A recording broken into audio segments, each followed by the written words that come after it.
ours. Let me just say, I always say that budgets are a reflection of our values. In our own lives, we may not structure ourselves as we have a budget, but we have a budget.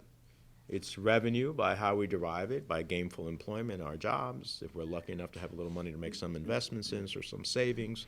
And then that's the revenue side, and the expenditure side is how we spend our money.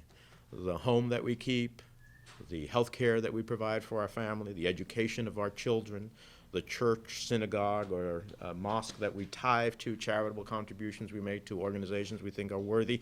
That's an expression of our individual values.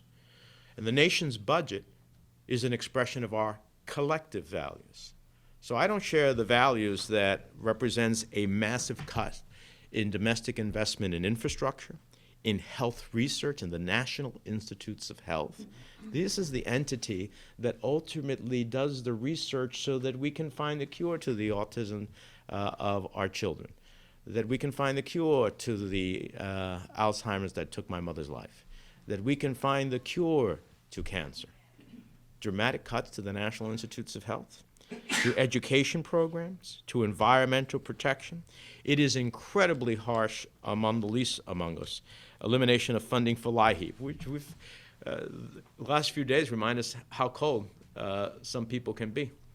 Well, LIHEAP is an effort to help lower income individuals be able to warm their home. Massive cuts to LIHEAP. Choice neighborhood grants, CDBG, federal funding for after-school programs. For us, major concerns, the cuts to EPA, particularly Superfund. We are the largest receiver of Superfund remediation efforts. These are legacies of failures of the past that we are trying to clean up, so restore the land to new opportunities. Dramatic cuts, the elimination of the New Starts program. The New Starts program is the critical element of how we're going to fund Gateway, the new Trans-Hudson Tunnel that's so incredibly important, not just for New Jersey and New York, but for the region. We generate nearly 25% of GDP for the entire country from our region. The new Trans-Hudson tunnels are incredibly important for that. Basically, the president's budget eliminates the New Starts program, which is the main way in which we would fund Gateway. Zeroing out of the Tiger program, which so many communities here have used for transportation and economic development. I could just go down this list and just say, for me, this budget is dead on arrival. It does not reflect the values that I believe New Jerseyans have and want to see in their national budget. It does not reflect the values of Americans, and it does not reflect the national interests of the United States. And so we will have major, major fights over this because this cannot be where we're headed. Huge defense increases, and I'm all for a strong national defense, but our defense budget is greater than the next 7 highest spending countries after us. Greater than the next 7, think about those countries, Russia, China, think about it. So I'm for a strong defense, but not at the expense of everything that makes America worthy of fighting for and dying for. As long as we're talking about this budget, Senator, there was debate and continues to be a certain amount of debate about the flood insurance program. Yep. And there's some question now as to whether this budget indeed calls for the surcharge that had been recommended to help pay for the wall that the president's been talking about. I'm now understanding it may or may not be in the budget, but how do you feel about this overall, and do you have any idea of whether it has been called?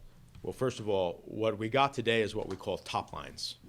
We're going to need a lot of more of the budget material that's supposed to come after that basically has all the specifics.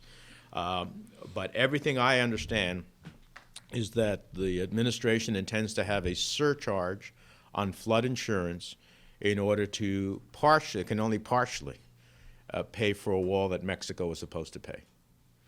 I can tell you this, having had an event with homeowners who suffered under Sandy, having fought FEMA to reopen the claims process that brought another $230 million to New Jerseyans alone as a result of my efforts.